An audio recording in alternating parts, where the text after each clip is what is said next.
Hey, what's up? This is the Big Cheese for Brick Fox Productions, and I'm stuck. That's Hoxie's over there. The game is released, and I was trying to see if there was still a way to get outside of the space rig. Simple answer, not yet. Longer answer, I was tiny, and then I got bigger, and now I'm stuck in a space where I could only fit when I was tiny, which is hilarious. I will reach out to the developers, and they may just laugh at me. They may say that they have a simple fix, but I don't know. I'm not a game designer, I'm a game tester. So yeah, I guess we'll take this opportunity to look at the brand new Miner's Manual. So let's see. Become a competent miner. That seems like a contradiction in terms. The Miner's Manual, an indispensable piece of literature for any Deep Rock Galactic employee. Inside the pages of this handy notebook, you will find invaluable information on pretty much every aspect of your time with us here on Hoxie's 4. We'll find out.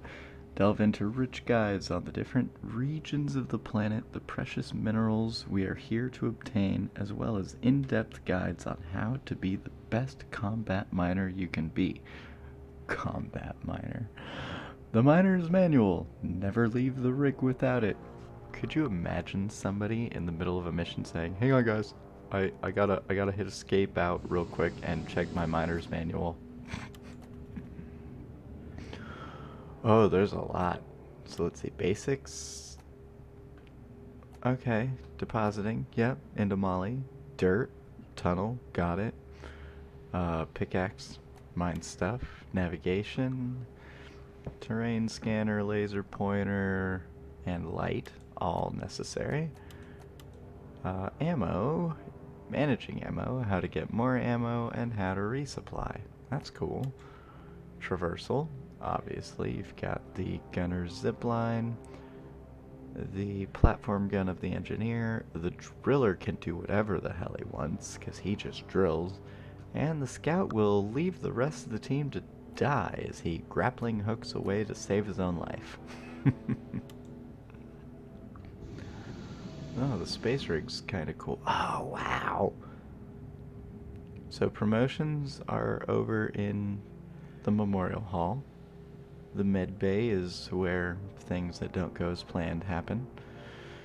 The personal cabin is where you come in. The wardrobe is where you can change your cosmetics and stuff. Mission terminal, pickaxe customization, equipment terminal, drone modification, assignment terminal, the drop pod where you go to leave, the accessory shop, the mineral trading station, deep dives, those are fun, the forge, the abyss bar, very familiar with that, and the jukebox, less familiar but more familiar recently. Okay, cool, that's awesome, good map, but that won't help you on the planet. Gear mods, yeah, you'll figure that out once you've been around a while. Perks, active versus, well, active and passive perks, two different kinds. Bosco's kind of a beast, but only in single player missions. Assignments are how you get big rewards for relatively small amounts of work.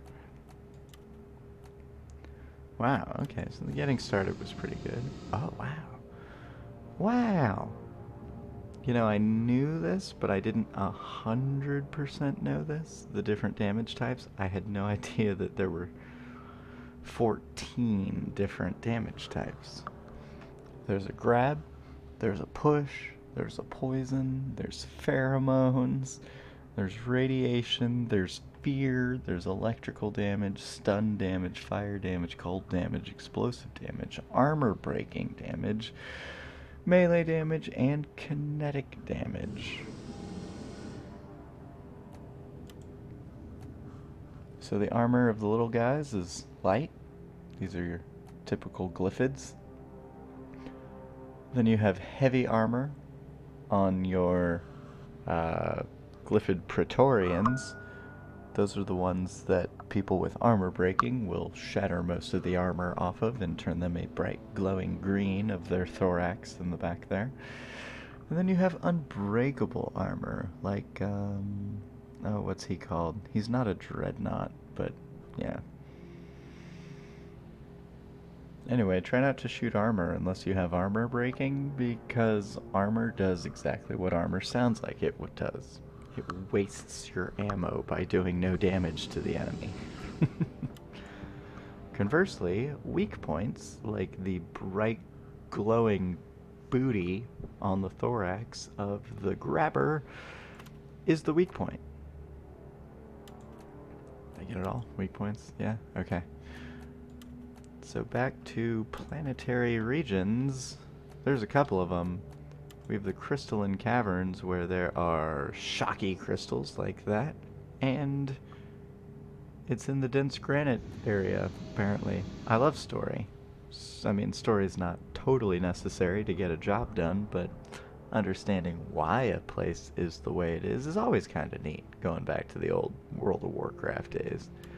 So in the dense biozone, there's lush vegetation that usually hurts you. There's also terraced walls that usually hurts you. In the fungus bogs, it's toxic. There's also a lot of fungi, so you can point at some stuff and yell, mushroom. In the glacial strata, there's lots of big holes. There's also blizzards. There's also earthquakes that open up big gaps. There are, however, these hot tub-like areas, pink glowy, they look sort of misty. They'll warm you right up. Speaking of warming you up, the magma core section has magma geysers that sound exactly like what they are, geysers of magma. There are also hawksquakes, because I guess it's not an earthquake if you're not on Earth. It's a hawksquake. And hawksquakes are bad. They split open the ground. They form big, giant, gaping chasms of magma. It's not good. In the radioactive exclusion zone, which seems to exclude us because we go in there all the time, there's radioactivity. I could talk for days about radioactivity because I used to be a nuclear mechanic, but ultimately just take my advice. Radiation bad. Mutated creatures bad. Shoot everything from a distance.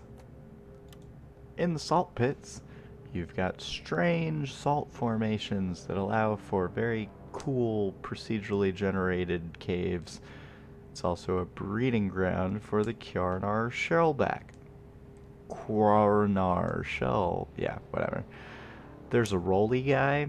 He rolls around, he hits you, he's very annoying. Oh, see these white spikes? Not that on the screen now, but some of the white salt crystal structures that form from the ceiling can be shot and will fall down. And will kill you! Or enemies, depending on your timing. Yeah, these guys up here at the top right now. In the sandblasted corridors, there's terrible wind and sandstorms affecting visibility, and it's super annoying. You think those little sand rivulets are bad? Just wait till you can't see anything, anywhere, anytime. Oh, they actually did a pretty good job. So that's the planetary regions, and then the mission types. So in a typical mining mission, you go in, you mine the blue morkite, you put it in the mule, you call the drop pod, you get the F out. Easy day.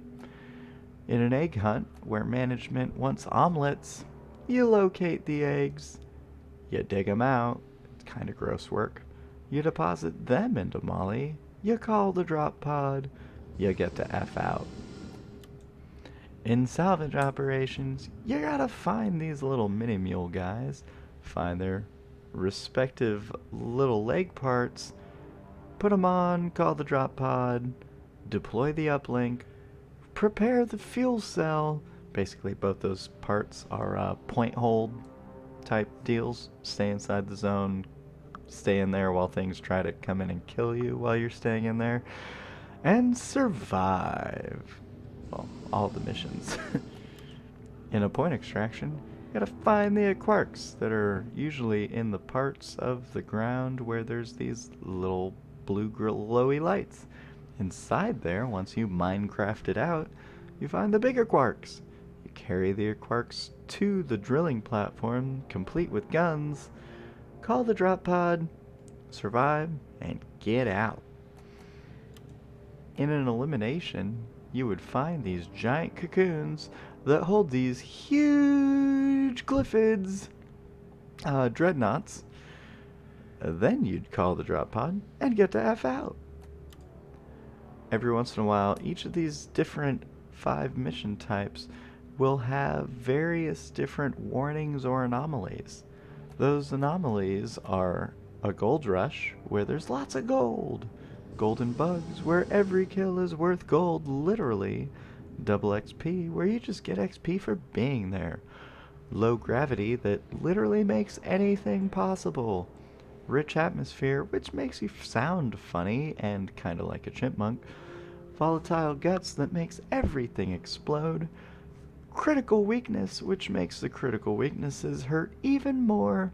And mineral mania, which means the mission area is home to unusually high concentrations of regional mineral resources beyond the normal ones, like the good stuff. Along with these anomalies, there'll also be warnings, like exploder infestation. I mean, if I have to explain that one, then just ask. I'll do a mission and I'll put it up. Shield disruption, Mactera plague, flying bugs. Shield disruption means you have no shield. It's fun. It's Halo, except with no shield. Cave leech clusters, meaning lots of grabby little guys in the ceiling. Parasites, meaning that everything that you kill was infected by the flood, and little guys come out afterwards. Regenerative bugs means that if you don't finish it off and it runs away, it'll come back at full health, most likely. Low oxygen, which is terrible, meaning that the only source of oxygen comes from the mule and any subsequent resupplies that you call in. It can also have oxygen at the drilling platform if you're doing a point extraction, and I'm not sure if there's oxygen from the uplink or the fuel pod, but that's definitely something to check out. Lethal enemies means that damage from enemies hurts a lot more than usual. And in a haunted cave, imagine the worst thing in the game, a bulk detonator. Now imagine that it's sort of see-through, kinda transparent-ish, and a ghost, but still does all the same damage that it normally does, plus it just happens to be unkillable. Well, you've found yourself in a haunted cave. Sound fun? Well, it's not, except that it is. Well, I don't know about all the stuff that you'll need to know to survive, but there's definitely a good preparation so that you won't be surprised until you're surprised. Look at that engineer right there being held by a grabber. That's typical. Anyway, I'm the Big Cheese for Brick Fox Productions. Still stuck in, this little spot. Could somebody bring me a drink of Underhill Ale? 'Cause then I could probably get back out. Until then, I suppose I'm going to just exit. Maybe if I disband the team, it'll put me back into... See, that's Hoxus down there and the space rig up above. Ah, yay, I'm in my room. Rock and stone! Rock and stone, dirt and soil, dust and sediment.